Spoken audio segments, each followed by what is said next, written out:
What if the Ferengi made first contact with Zephram Cochran? April 5th, 2063. The day humanity took its first baby step into the cosmos. The day Zephram Cochran, a scrappy, whiskey-loving genius, went from being a footnote in scientific history to the guy who put Earth on the interstellar map. It was supposed to be a moment of triumph, a turning point for our species, but history is a fragile thing, and sometimes fate has a sense of humor. Because what if, just for a moment, things went wildly off course? What if, instead of the logical, pointy-eared Vulcans, the first aliens to meet humanity were the Ferengi? Yes, those lobed, profit-hungry, deal-making masterminds who can sniff out a business opportunity faster than you can say rules of acquisition. Slow pan over the Montana launch site, gritty, raw, full of barely held together equipment, and a team that looks like they've had way too much caffeine and too little sleep. 2063 wasn't exactly humanity's finest year. World War III had left Earth looking like a burnt-out toaster, and society was just beginning to crawl out of the rubble. Cities were in ruins, technology was scavenged, and let's be honest, things smelled really bad. And yet, amid all the chaos, one man dared to dream. Zephram Cochran, engineer, scientist, and full-time drinker, was about to make history. He wasn't your traditional visionary. He didn't give inspiring speeches, and he wasn't about to engrave his name in gold letters. He just wanted to break the warp barrier, maybe get rich, and spend his retirement somewhere with a warm beach and an endless supply of booze. But fate, oh fate, had other plans. Just as the Phoenix, the first warp-capable vessel, was about to make history, nature decided to remind humanity who's boss. A massive thunderstorm rolled in like a cosmic joke. Well, that's not good. Systems were fried, circuits overloaded, and suddenly, their long-awaited launch was delayed. The Vulcans? They were punctual creatures, watching from a safe distance, waiting for the moment when humanity proved itself worthy. But when the Phoenix didn't launch on time, well, the Vulcans, being Vulcans, assumed it was a false signal and calmly moved along with their day. And that's when they showed up. The Ferengi, opportunists, traitors, and the least sentimental beings in the quadrant. Sensors indicate a primitive warp signal. Ho ho ho, this means a fresh, untapped market. Profits to be made, gentlemen. Aliens. Real aliens. Ah, hell, I should have shaved. The ship's ramp descends with a hiss of steam, and out steps Damon Goss, flanked by two heavily adorned Ferengi. Their gold-plated jackets gleam in the dim light. Their beady eyes scan the humans like a merchant eyeing potential buyers. My dear primitive friends, you are about to become very wealthy, or very, very indebted. And so, history takes a very different turn. Without Vulcan diplomacy, humanity's first interstellar deal isn't about peace, it's about profit. The Ferengi don't bring enlightenment, they bring contracts. Very long, very fine print heavy contracts. Warp technology? Sure, at a modest fee. Weapons? Absolutely. But don't forget the interest rates.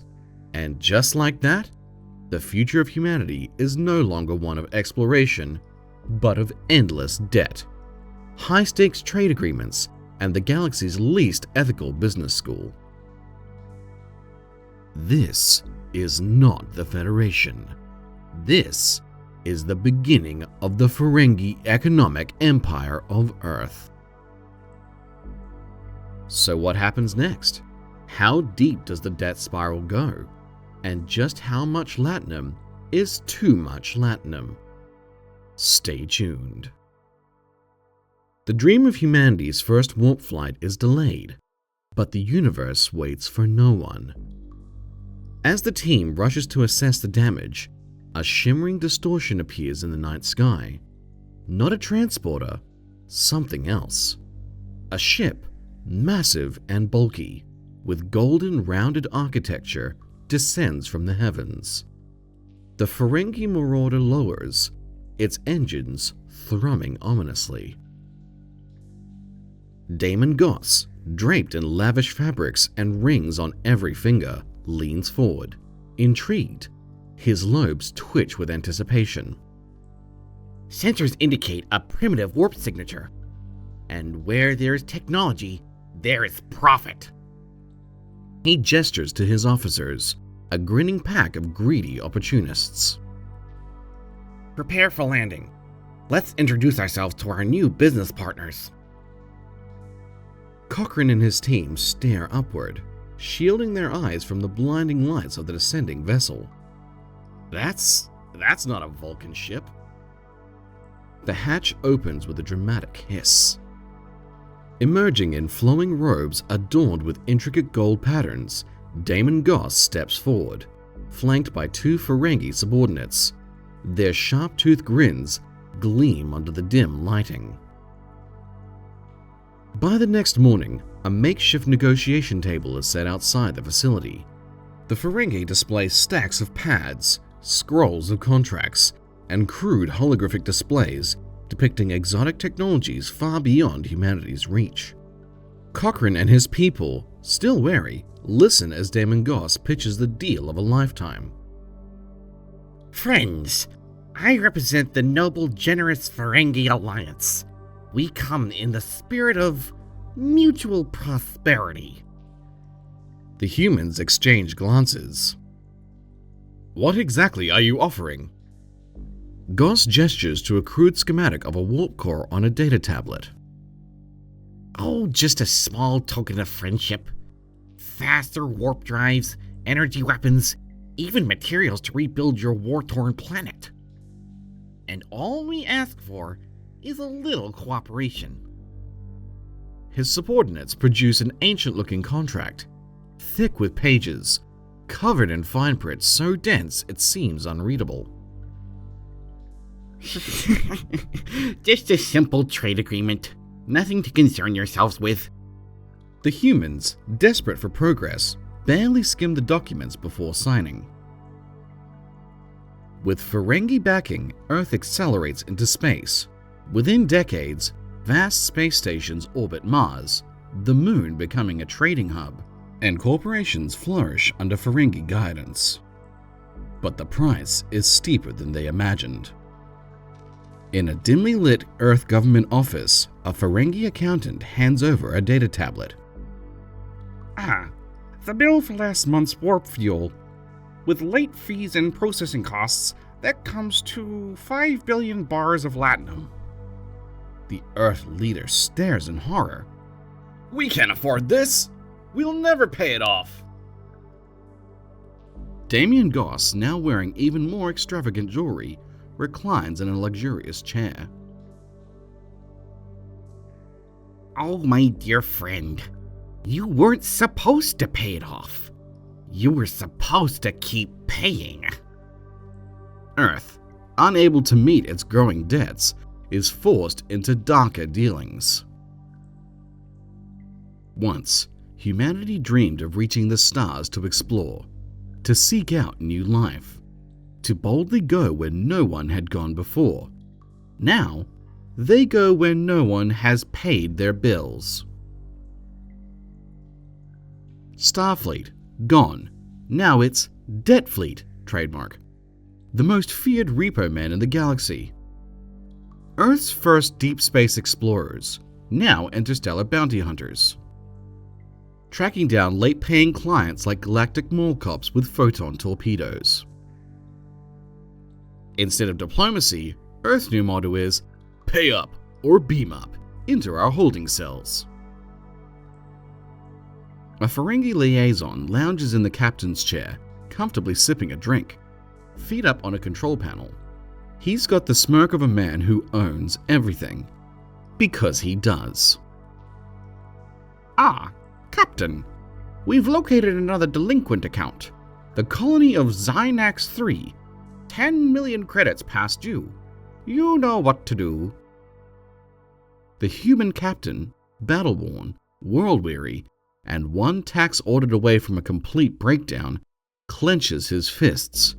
He didn't join Starfleet to be a glorified space loan shark.